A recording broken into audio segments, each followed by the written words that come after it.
আসসালামু আলাইকুম। আমি আজকে যে আর্টটা কমপ্লিট করব এটার নাম হলো গ্লাস পেইন্টিং। এই আর্টটা আমি এর আগে কখনো করি নাই তো এটা আমার ফার্স্ট টাইম। কিছুটা ভুল হলে জাস্ট ইগনোর করবেন। তো ফার্স্টে আমার বাসায় একটা পুরানো ফ্রেম ছিল যেটা আর কি প্রয়োজন ছিল না। এই ফ্রেমটাকে অনেকটা কালারটা ডিসকালার হয়ে গেছে, নষ্ট হয়ে গেছে। তো এটাকে ফালে দেওয়ার ইচ্ছা ছিল। তো আমি চিন্তা করলাম এটাকে ফেলে না দিয়ে আমি এটার মধ্যে একটা কিছু করা উচিত। তো ফার্স্ট আমি ফ্রেমটাকে কালার করে নিয়েছি। ফ্রেমটা যেহেতু কালারটা ডিসকালার হয়ে গেছে তাই আমি এটা কালারটা চেঞ্জ করে ফুল ব্ল্যাক করে দিয়েছি। ব্ল্যাক করার কারণে হয়েছে কি এটার একটা নতুন একটা লুক দিচ্ছে, মনে হচ্ছে না নতুন একটা ফ্রেম, কিন্তু আসলে এটা কিন্তু নতুন ফ্রেমটা না, ঠিক আমার ওই পুরনো ফ্রেমটা।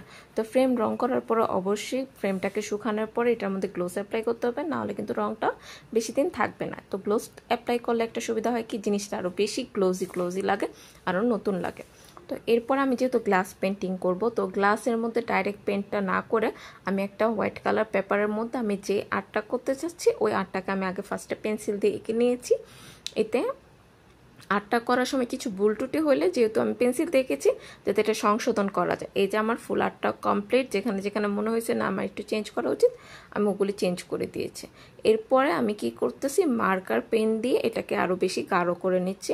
আর মার্কার পেন ব্যবহার করার কারণে এতে আমি যে হোয়াইট পেপারটার মধ্যে কাজটা করতেছি এটা অপোজিট পেপারে মানে অপোজিট সাইডে এটার কালারটা চলে যাবে। এতে ওই ডিজাইনটা উল্টো করলেও দেখা যাবে। গ্লাস পেন্টিংয়ে মাস্ট বি এটা প্রয়োজন হয়। গ্লাস পেন্টিংয়ের ডাইরেক্ট সোজা আর্টটা করলে জিনিসটা উল্টানোর পরে ওইটা উল্টা উল্টা মনে হবে, তাই আমি এটাকে আগে আর্টটা করে নিয়েছি।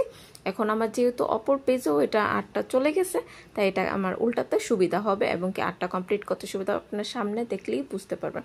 এখন আমি যে গ্লাসটার মধ্যে পেন্টিংটা করব ওই গ্লাসটা নিয়ে নিয়েছি। আর আমি এখানে ফেভিকলের গ্লাস পেন্টিং সেটটার থেকে যেখানে যে আন্ডারলাইন পেপার পাওয়া যায় আর কি, এটা বক্সের মধ্যে কালারগুলির সাথেই পেয়ে যাবেন। এই যে দেখেন আমি কিন্তু পেনটা উল্টাই দিয়েছি, কারণ এখন আমি এইভাবে এটা করব। তো এটার জন্য আমি ফার্স্টে যে বর্ডার লাইনটা ছিল ওটা ব্যবহার করতেছিলাম। বর্ডার লাইনটা অনেক জাম হয়েছিল, যেটা দিয়ে মানে কি কাজ করা যাচ্ছিল না, অনেক জোরে প্রেশার করার কারণে এটা ফেটে গেছে।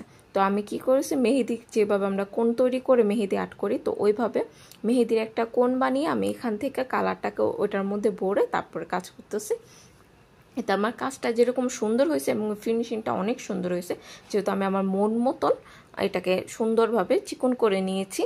এরপরে আমি যে আর্টটা কমপ্লিট করছিলাম ওইটা সেম টু সেম এই যে এখন আমি এই বর্ডার লাইনটা দিয়ে কমপ্লিট করে দেব। অবশ্যই আপনারা গ্লাস পেন্টিং করার আগে যে বর্ডার লাইনটা ব্যবহার করবেন, না হলে আপনার গ্লাস পেন্টিং একটার সাথে আরেকটা চলে যাবে, যেহেতু গ্লাস পেন্টিংটা হয় কি একটু পানি টাইপের হয়।